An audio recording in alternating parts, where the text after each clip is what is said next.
शुरुआत सियासत की कर लेते हैं। कर्नाटक में सियासत शुरू हो चुकी है।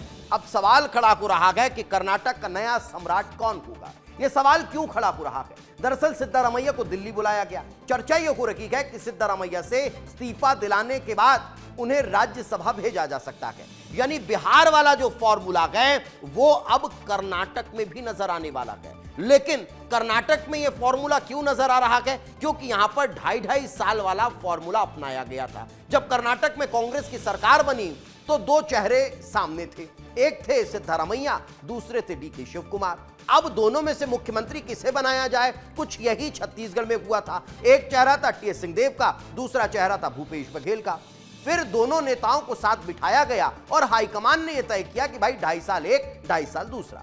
अब यही कर्नाटक में हो गया था। लेकिन कर्नाटक में जैसे ही 2.5 साल पूरा हुआ, सियासत शुरू हो गई। देखिए जरा। कर्नाटक में बिहार पॉलिटिक्स हो रही है, यानी कर्नाटक के सीएम को नीतीश कुमार बनाने की कोशिश की जा रही है।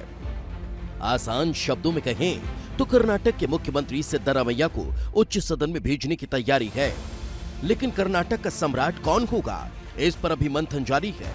ये तस्वीर देखिए। कर्नाटक के मुख्यमंत्री सिद्धारमैया एक बार फिर देश की राजधानी दिल्ली में हैं और मुलाकात की राहुल गांधी और मल्लिकार्जुन खड़गे से।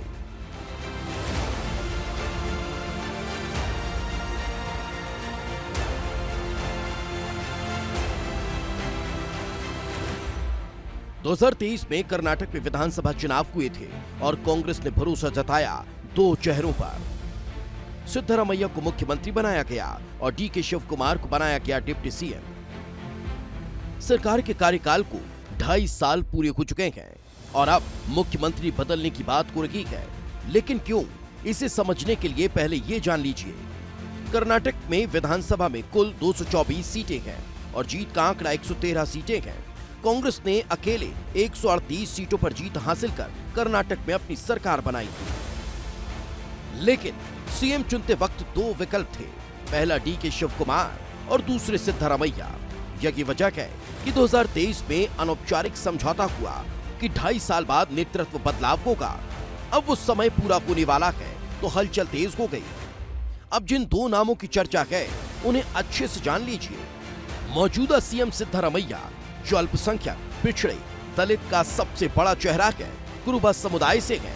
ये गठबंधन कर्नाटक की आबादी का सबसे बड़ा हिस्सा कवर करता है। यही नहीं, सिद्धारमैया को कांग्रेस के 80 से ज्यादा विधायकों का समर्थन भी है। दूसरा नाम है deputy CM DK Shivakumar का, जो वो कालिका समुदाय के प्रमुख नेता है। उनकी दक्षिण कर्नाटक में बहुत मजबूत पकड़ है, जहां वो कालिका वोट निर्णायक होते हैं। पार्टी संगठन पर डीके का पूरा कंट्रोल है और 2023 के चुनाव में पार्टी को जिताने में बड़ी भूमिका निभाई है।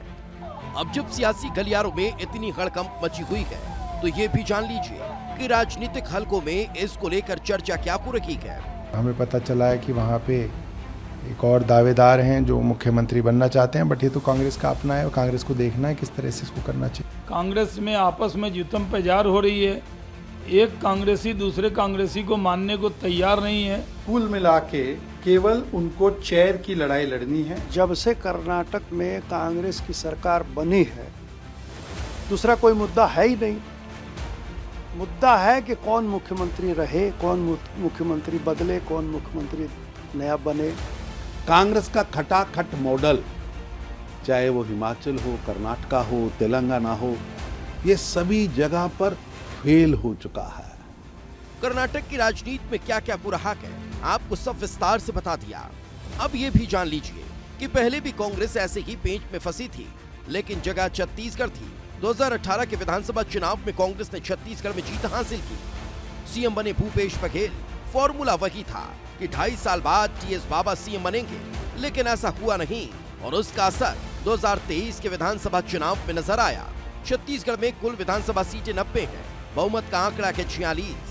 कहा जाता है कि छत्तीसगढ़ में बस्तर की 12 और सरगुजा की 14 सीटें जिसने जीती वो छत्तीसगढ़ जीत जाता है। लेकिन टीएस बाबा की नाराजगी ऐसी कि 2023 में कांग्रेस को सरगुजा संभाग से एक भी सीट नसीब नहीं हुई। अब सवाल सिर्फ इतना ही नहीं कि कर्नाटक का अगला मुख्यमंत्री कौन होगा, सवाल तो ये है कि क्या कांग्रेस फिर वही राजनीतिक प्रयोग दोहराने जा रही है जो कभी छत्तीसगढ़ में भारी पड़ा था। दिल्ली में बैठकों का दौर जारी है, बयान सावधानी से दिए जा रहे हैं, लेकिन बेंगलुरु से दिल्ली तक सत्ता परिवर्तन की चर्चा तेज है। ब्यूरो रिपोर्ट, विस्तार न्यूज।